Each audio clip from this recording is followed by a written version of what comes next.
Halo, perkenalkan nama saya Priani dengan NIM 20104172234, kelas A4 Universitas Pancabakti Pontianak.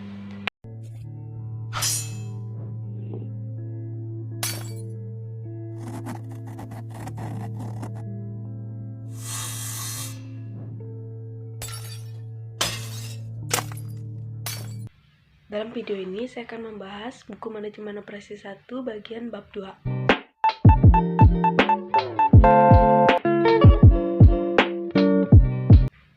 Konsep dasar manajemen operasi. Manajemen yang baik menjadi kunci kesuksesan dunia usaha atau industri saat ini, baik manajemen produksi, pemasaran, sumber daya manusia, maupun keuangan. Manajemen operasi merupakan suatu fungsi manajemen yang sangat penting bagi sebuah organisasi atau perusahaan. Bidang ini berkembang sangat pesat terutama dengan lahirnya inovasi dan teknologi baru yang diterapkan dalam praktik bisnis. Dalam dunia usaha, manajemen operasi sangat diperlukan untuk menciptakan sesuatu yang baru dan perubahan atau inovasi produk untuk menjadi lebih baik lagi. Konsep manajemen operasi merupakan kegiatan menciptakan barang dan jasa yang ditawarkan oleh perusahaan kepada konsumen, dan kegiatan ini menjadi fungsi utama perusahaan. Melalui konsep manajemen operasi, segala sumber daya masukan perusahaan diintegrasikan untuk menghasilkan keluaran yang memiliki nilai tambah. Konsep manajemen operasi merupakan kegiatan yang kompleks, tidak hanya mencakup pelaksanaan fungsi manajemen dalam mengordinasikan berbagai kegiatan dan dalam mencapai tujuan operasi, tetapi juga mencakup kegiatan teknis untuk menghasilkan suatu produk yang memenuhi spesifikasi yang diinginkan. Dengan proses produksi yang efisien dan efektif, serta dengan mengantisipasi perkembangan teknologi dalam kebutuhan konsumen pada masa mendatang. Konsep dasar manajemen operasi. Pentingnya manajemen operasi. Manajemen produksi dan operasi merupakan serangkaian proses dalam menciptakan barang dan jasa atau kegiatan yang mengubah bentuk dengan menciptakan atau menambah manfaat suatu barang atau jasa yang akan digunakan untuk memenuhi kebutuhan manusia. Manajemen produksi operasi merupakan salah satu fungsi penting dalam perusahaan atau organisasi. Selain manajemen sumber daya manusia, manajemen pemasaran dan manajemen keuangan akuntansi atau akuntansi keuangan yang menghasilkan produk, barang dan jasa. Menurut Sofyan Aswari, manajemen produksi dan operasi merupakan proses pencapaian dan pengutilisasian sumber daya untuk memproduksi atau menghasilkan barang atau jasa yang berguna sebagai usaha untuk mencapai tujuan dan sasaran organisasi. Menurut Lee J. Krajewski dan Larry P. Ritman, the term operation management refers to the direction and control of the process that transport input into product and service. J. Hazer dan Barry Render mengemukakan tentang manajemen operasi sebagai serangkaian kegiatan yang membuat barang dan jasa melalui perubahan dari masukan menjadi keluaran. Berdasarkan definisi-definisi di atas, dapat ditarik kesimpulan bahwa manajemen produksi operasi adalah proses pencapaian tujuan organisasi melalui pengarahan dan pengendalian serangkaian kegiatan yang menggunakan sumber-sumber daya manusia. Sumber-sumber daya yang dimiliki untuk mengubah input menjadi output barang dan jasa. Fungsi terpenting dalam produksi dan operasi meliputi hal-hal berikut ini. 1. Proses pengolahan merupakan metode yang digunakan untuk pengolahan masukan. Jasa penunjang merupakan sarana berupa pengorganisasian yang perlu untuk penetapan teknik dan metode yang akan dijalankan, sehingga proses pengolahan dapat dilaksanakan secara efektif dan efisien. Perencanaan merupakan penetapan keterkaitan dan pengordinasian dari kegiatan produksi dan operasi yang akan dilakukan pada waktu atau periode tertentu. Pengendalian atau pengawasan merupakan fungsi untuk menjamin terlaksananya sesuai dengan yang direncanakan, sehingga maksud dan tujuan penggunaan dan pengolahan masukan pada kenyataannya dapat dilaksanakan. Schroeder memberikan penekanan terhadap definisi kegiatan produksi dan operasi pada 3 hal, yaitu pengolahan fungsi, organisasi dalam menghasilkan barang dan jasa, adanya sistem peran informasi yang menghasilkan barang dan jasa, adanya pengambilan keputusan sebagai elemen yang penting dari manajemen operasi.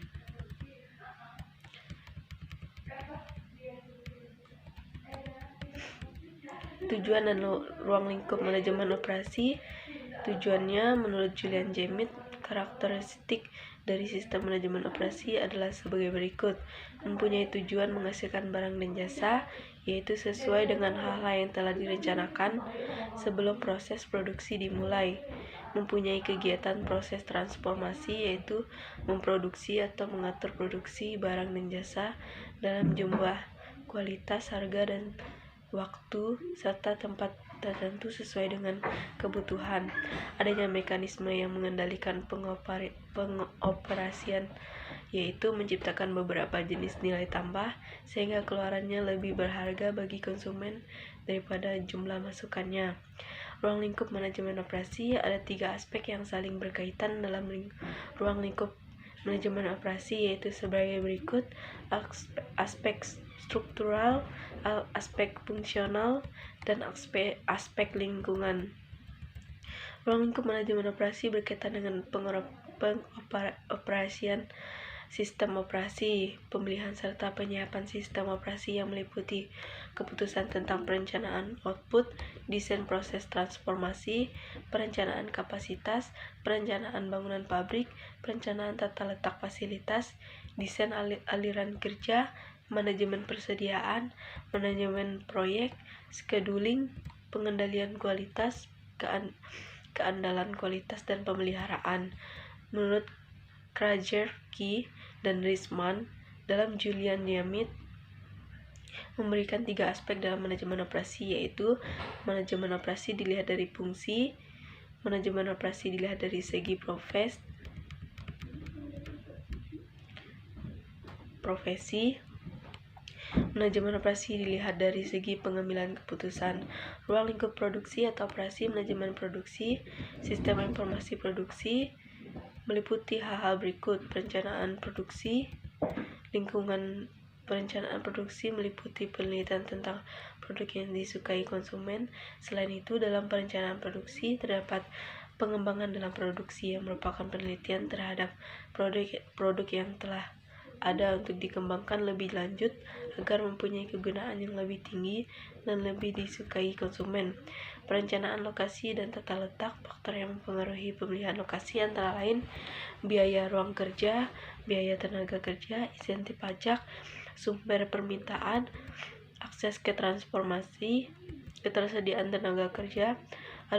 Adapun faktor yang mempengaruhi rancangan dan tata letak diantaranya karakteristik lokasi gedung tinggi atau gedung luas atau lebar, proses produksi, tata letak produk, menempatkan tugas sesuai urutan pengerjaannya, jenis produk, pembagian lokasi berdasarkan jenis produk, kapasitas produksi yang diinginkan, tingkat produksi maksimum atau tingkat produksi umum plus 25%, perencanaan kapasitas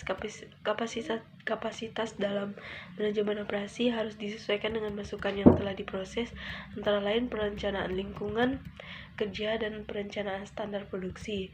Sistem pengendalian produksi. Lingkup dari sistem pengendalian produksi meliputi pengendalian proses produksi, pengendalian bahan baku, pengendalian biaya produksi, pengendalian kualitas, pemeliharaan. Perencanaan sistem produksi. Lingkup Dalam perencanaan sistem produksi meliputi struktur organisasi, skema produksi atau pesanan, skema produksi atau persediaan, perbedaan antara manajemen produksi dan manajemen operasi. Manajemen produksi merupakan kegiatan untuk mengatur dan mengkoordinasikan penggunaan sumber daya seperti sumber daya alam, sumber daya manusia, sumber daya laut, sumber daya alat, dan sumber daya dana serta bahan secara efektif dan efisien.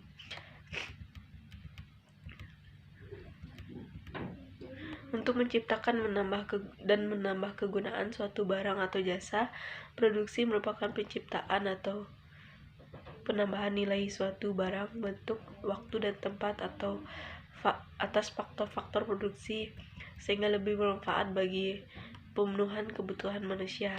Berdasarkan kondisi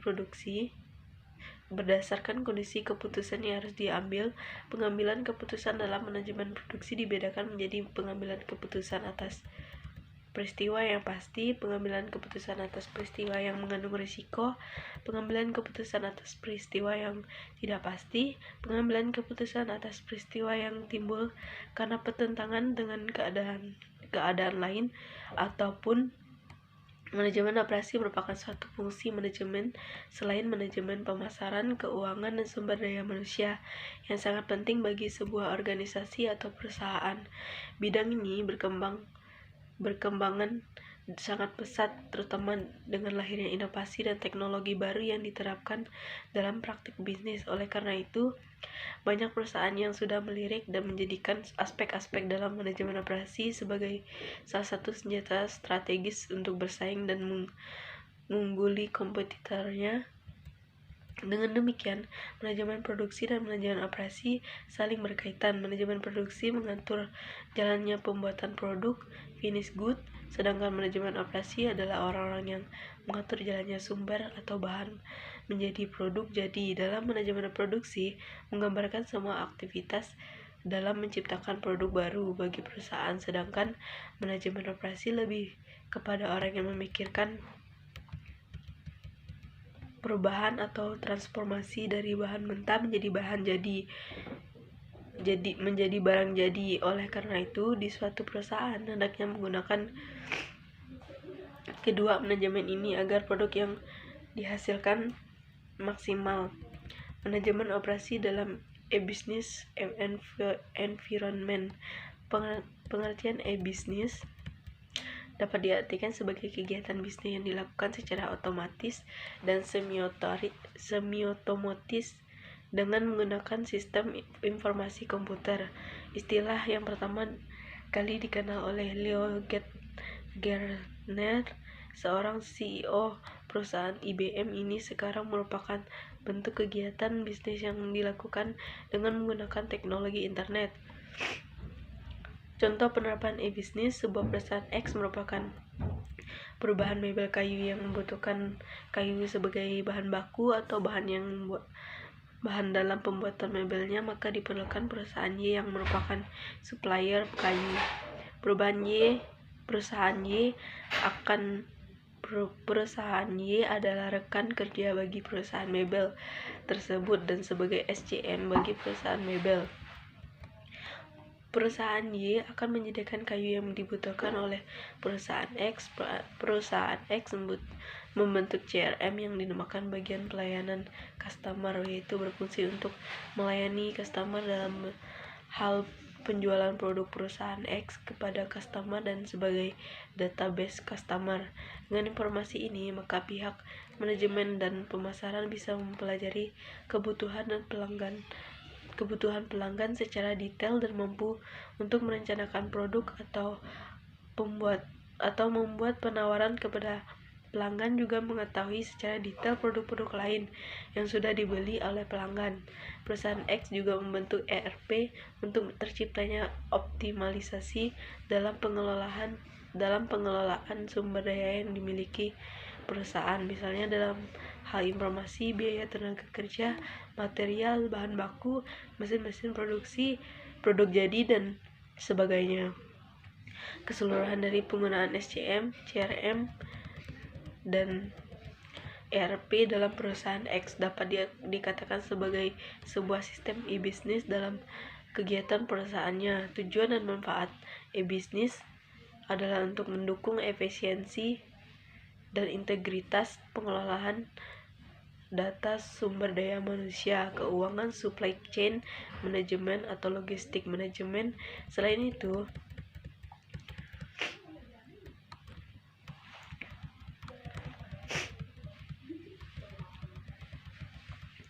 juga berfungsi sebagai sarana komunikasi dan informasi bagi publik dan stakeholder lainnya. Dengan berbasiskan internet, sistem ini dapat diakses di semua tempat sesuai dengan hak akses yang telah ditentukan. Adapun manfaat implementasi e-bisnis adalah meningkatkan kinerja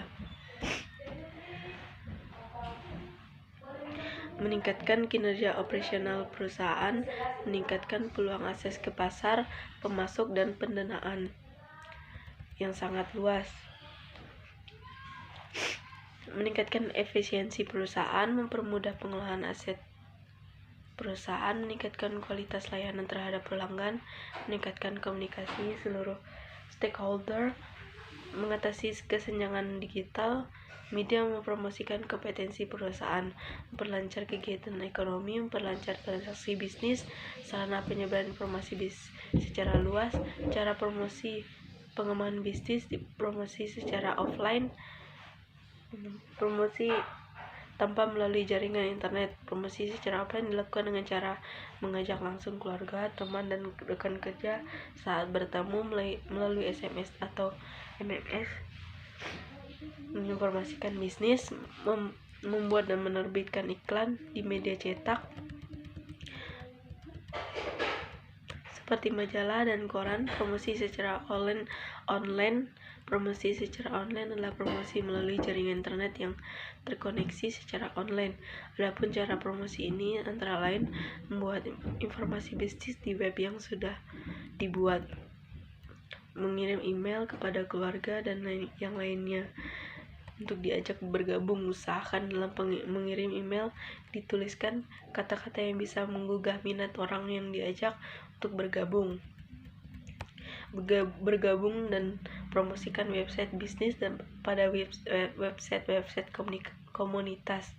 Daftar dan promosikan pada website yang menawarkan fasilitas pemasangan iklan secara gratis. Tahapan evolusi e-bisnis: tahap inform, tahap automate, tahap integrate, tahap retainer. Topik-topik utama dalam pengembangan operasi abad 21. Terdapat 3 topik utama yang harus diperhatikan, yaitu peran baru manajemen proyek pada abad 21. Sebagai ilustrasi dalam peran baru manajemen proyek antara lain sebagai berikut. American Airlines memberikan jasa pemesanan karcis kepada suatu perusahaan yang juga digunakan perusahaan penerbangan pesaing dalam menarik penumpang. Di Indonesia, PT Abadi Nusa Usaha Semesta menjadi pemasok bulk bagi perusahaan tensimeter di Eropa yang juga menjadi pesaingnya dalam memperebutkan bagian pasar produk tensimeter di Amerika. Di Indonesia memang sedang memasuki zaman baru dengan salah satu cirinya yaitu peralihan dari integrasi vertikal menuju spesialis. Dalam dasawarsa terakhir, perusahaan sibuk melepaskan kegiatan tidak penting yang dapat dikontrakkan keluar. Kebanggaan konglomerat menguasai hulu hilir sudah berubah menjadi kebanggaan memiliki unit usaha yang ramping, fleksibel, namun kompeten dalam bidangnya. Dengan demikian, keberhasilan operasional perusahaan akan sangat bergantung pada keberhasilan kerjasama antara unit usaha di perusahaan tersebut dan unit usaha dari perusahaan lain dalam pelaksanaan pekerjaan. Loyalitas baru. Dampak dari situasi ini pada karyawan adalah munculnya loyalitas bentuk baru dari perusahaan ke proyek. Manajemen proyek memaknai kata proyek ini menunjukkan kata sifat pekerjaan. Pada prinsipnya, suatu pekerjaan akan dikatakan proyek jika memiliki karakteristik berikut: memiliki keluaran spesifik, melibatkan banyak pihak, dan bidang keahlian, dibatasi oleh waktu, merupakan kegiatan yang kompleks penuh faktor ketidakpastian dan risiko, dan mempunyai siklus hidup. Merujuk pada karakteristik di atas, manajemen proyek dalam pengertian awam selalu dikaitkan dengan manajemen terhadap proyek konstruksi menjadi tidak relevan lagi. Untuk lebih jelasnya, pengetahuan dan keterampilan dalam manajemen proyek akan menjadi tuntutan yang harus dimiliki oleh semua manajer di Indonesia, apalagi yang masuk jalur global. Misalnya, seorang manajer memimpin kegiatan perencanaan dan peluncuran produk baru yang akan melibatkan lintas fungsional, mulai R&D, produksi, pemasaran, keuangan, dan sebagainya, maka harus menggunakan teknik manajemen proyek. Dalam mencapai sasaran tersebut, dunia mengenal 3 level manajemen proyek, yaitu manajemen misi proyek, dan manajemen lapangan. Leveling ini dibuat untuk membedakan tugas dan kompetensi yang dituntut penyandangnya. Meskipun secara profesional ketiganya menyandang gelar manajemen, fungsi utama manajemen misi proyek adalah melakukan manajemen terhadap misi proyek, bukan semata-mata menyelesaikan proyek tepat waktu dan biaya terbatas dan mutu memadai. Berikut adalah video saya untuk bab 2. Bila ada kesalahan kata, mohon dimaafkan. Terima kasih.